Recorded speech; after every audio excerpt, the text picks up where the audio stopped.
بالله من الشيطان الرجيم پناہ مانگتا ہوں میں اللہ کی شیطان مردود سے۔ بسم الله الرحمن الرحيم شروع اللہ کا نام لے کر جو بڑا مہربان نہایت رحم والا ہے۔ ان اللہ کان علی کل شیء شہیدا، یقیناً اللہ تعالی ہر چیز پر گواہ ہے۔ اب آئی ہے وہ آیت اصل میں کانٹے دار آیت جو ہے، جو عورتوں کے حلق سے بہت مشکل سے اترتی ہے، کانٹا بن کر اٹک جاتی ہے۔ الرجال قوامون علی النساء، یہ تمہید تھی ساری، ایک سورہ بقرہ میں تمہید آ چکی تھی،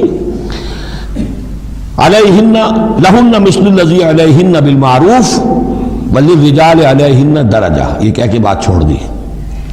آگے آئے لا تتمنوا ما فضل اللہ بعضهم علی بعض، اور مزید اس کے لیے ذہنی جو ہے تیاری کر دی۔ اب آ رہی ہے وہ چیز جو چبھنے والی چیز ہے۔ الرجال قوامون علی النساء، مرد عورتوں پر حاکم ہے۔ یہ میں ترجمہ زور دے کر رہا ہوں۔ یہ قامہ جو ہے، قامہ جب علا کے ساتھ آئے گا تو کچھ اور معنی ہوں گے، قامہ بے کے ساتھ آئے گا کچھ اور معنی ہوں گے۔ قامہ بے کسی شے کو قائم کرنا، کونوا قوامین بالقسط، اسی سورہ مبارکہ میں یاد آ جائے گی، کونوا قوامین بالقسط، عدل کو قائم کرنے والے بن کر کھڑے ہو جاؤ۔ قامہ علا، کسی کے اوپر سر پر مسلط ہونا، یہ ہے گویا کہ ایک درجہ حاکمیت ہے۔ گھر کے ادارے میں حاکم ہونے کی حیثیت مرد کو حاصل ہے۔ سربراہ خاندان جو ہے وہ مرد ہے، عورت نہیں ہے۔ عورت کو بہرحال اس کے ساتھ ایک وزیر کی حیثیت سے کام کرنا ہے، یہ ہے اس کا اصل رول۔ اسی لیے میں بیان کر چکا ہوں کہ وہ جو نسیان کا معاملہ تھا، اللہ تعالیٰ نے اس کے اندر چونکہ یہ سیکنڈ رول پلے کرنا ہے اسے یقیناً اس کے جذبات کو جو زیادہ ٹھیس پہنچنے کا امکان رہے گا۔ آدمی کو ہر انسان، مرد بھی چاہتا ہے میری بات چلے، عورت چاہتی ہے میری بات چلے۔ اب آخر کار کس کی بات چلے گی؟ یا تو دونوں کسی طریقے سے کسی مسئلے میں متفق ہو جائیں، اور عورت جو ہے بیوی اپنے شوہر کو دلیل سے، اپیل سے جس طرح قائل کر لے تو معاملہ ٹھیک ہو گیا۔ اب اگر نہیں ہو رہا معاملہ تو اب کس کی رائے چلے گی؟ مرد کی رائے چلے گی۔ تو کس کو اس سے ایک صدمہ پہنچے گا؟ عورت کو پہنچے گا۔ لیکن اس صدمے کا ہی جو ہے انفلوئنس، اس کو کم کرنے کے لیے سیفٹی والو، نسیان کا مادہ اللہ تعالیٰ نے عورت میں زیادہ رکھ دیا۔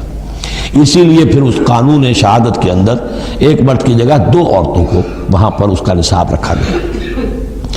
الرجال قوامون علی النساء بما فضل اللہ بعضهم علی بعض۔ اب یہ دوسری بات ہے کہ اگر وہ شوہر حاکم ہو کر ظلم کرتا ہے، ان کے حق ادا نہیں کرتا ہے، تو اللہ کے یہاں بڑی سخت پکڑ ہوگی۔ یہ تو دوسری بات ہے بالکل، لیکن یہ کہ جو قانون ہے اسلام کا وہ یہی ہے کہ یہ اختیار دیا گیا۔ اب آپ اس اختیار کا غلط استعمال کر رہے ہیں، آپ اس کو ظلم کا ذریعہ بنا رہے ہیں، تو اس کی سزا اللہ تعالیٰ کے ہاں آپ کو مل جائے گی۔ بما فضل اللہ بعضهم علی بعض، بسبب اس فضیلت کے جو اللہ نے بعض کو بعض پر دی ہے، وبما انفقوا من اموالہم، اور بسبب اس کے جو وہ خرچ کرتے ہیں اپنے مال۔ اب دیکھیے یہ خرچ کرنے کا معاملہ اسلام میں شادی سے شروع ہو گیا۔ شادی مرد کی بھی ضرورت ہے، عورت کی بھی ضرورت ہے، لیکن مرد مہر دیتا ہے، عورت مہر وصول کرتی ہے۔ تو جو خرچ کرنے والا ہے اب اس کی ایک حیثیت دوسری ہو گئی۔ پھر گھر میں اس کا نان نفقہ پورا جو ہے، اس کا خرچہ، اس کی ذمہ داری، اس کو سپورٹ کرنا شوہر کے اوپر ہے۔ تو اب وہ مال خرچ کر رہے ہیں۔ بما انفقوا من اموالہم، فالصالحات، تو نیک بیویاں کون ہیں؟ جو کہ ایک جو سمجھیے قرآن کے نزدیک ایک عورت کا جو اچھا کردار ہونا چاہیے، ایک خاتون خانہ کی جو بہترین روش ہونی چاہیے، وہ یہاں 3 الفاظ میں آئی ہے۔ فالصالحات، ہو نیک بیویاں، قانتات، ایک تو فرما بردار ہوتی ہیں، شوہروں کی فرما بردار۔ حافظات للغیب، غیب میں حفاظت کرنے والیاں، یعنی ظاہر بات ہے کہ مال ہے کسی کا تو گھر میں ہے، وہ تو کام پہ چلا گیا ہے، اب وہ کس کی حفاظت میں ہے؟ بیوی کی حفاظت میں ہے۔ اسی طرح بیوی کی جو عصمت ہے وہ در حقیقت مرد کی عزت ہے، اب وہ اس کی عزت کی حفاظت کرے اس کی غیر موجودگی میں۔ اسی طرح مرد کے راز ہوتے ہیں، سب سے زیادہ بڑھ کر جو ہے رازدان وہ تو بیوی ہوتی ہے۔ تو 3 اعتبارات سے حافظات للغیب، حافظات للغیب، غیب میں حفاظت کرنے والیاں شوہر کے مال کی، شوہر کے رازوں کی، اور شوہر کی عزت کی۔ بما حفظ اللہ، اللہ کی حفاظت سے، حفاظت ہے تو اللہ کی، لیکن جیسے رازق اللہ ہے لیکن کام تو انسان کو کرنا پڑتا ہے، رزق کمانا پڑتا ہے۔ واللاتی تخافون نشوزہن، اور وہ خواتین کے جن کے بارے میں تمہیں اندیشہ ہو جائے ان کے اندر سرکشی کا، ضد ہے، ہٹ درمی ہے، بات نہیں مان رہی ہیں، اپنی بات منوانی ہے، کسی نہ کسی طریقے سے گھر کی فضا خراب کی ہوئی ہے، یہ ہے نشوز۔ ذہناً تسلیم نہ کرنا کہ میری حیثیت جو ہے وہ بہرحال شوہر کے تابع دار کی ہے، اس کو اگر تسلیم نہیں کریں گے تو ظاہر بات ہے فرکشن ہوگی، اور فرکشن جو ہے اس کے نتیجے کے اندر وہ گھر کے اندر جو ہے وہ ایک فساد پیدا ہوگا۔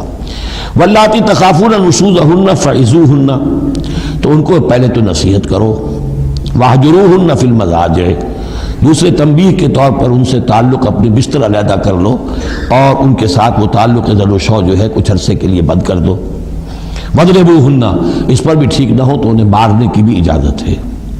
اس میں حضور نے جو روکا ہے وہ یہ ہے کہ چہرے پر نہ مارا جائے اور کوئی ایسی مار نہ ہو جس کا مستقل نشان جسم پر پڑے۔ اب یہ چیزیں اللہ کا کلام ہے، اس کے اندر جو ہے کوئی ہمارے لیے کوئی جھجک نہیں ہے، معاشرتی زندگی کو ٹھیک رکھنے کے لیے اس کی ضرورت پیش آئے تو وہ بھی کرنی ہوتی ہے۔ فَإِنْ أَطَعْنَكُمْ، پھر اگر وہ تمہاری اطاعت کریں، فلا تبغوا علیہن سبیلا، تو اب ان پر خام خواہ کی زیادتی کرنا، پچھلے غصے نکالنا، بار بار جو ہے وہ اپنے غصے کا اظہار کرنا، یہ بھی ٹھیک نہیں ہے۔ ان اللہ کان علیٰ کبیرہ، یقیناً اللہ تعالیٰ بہت بلند ہے، بہت بڑا ہے۔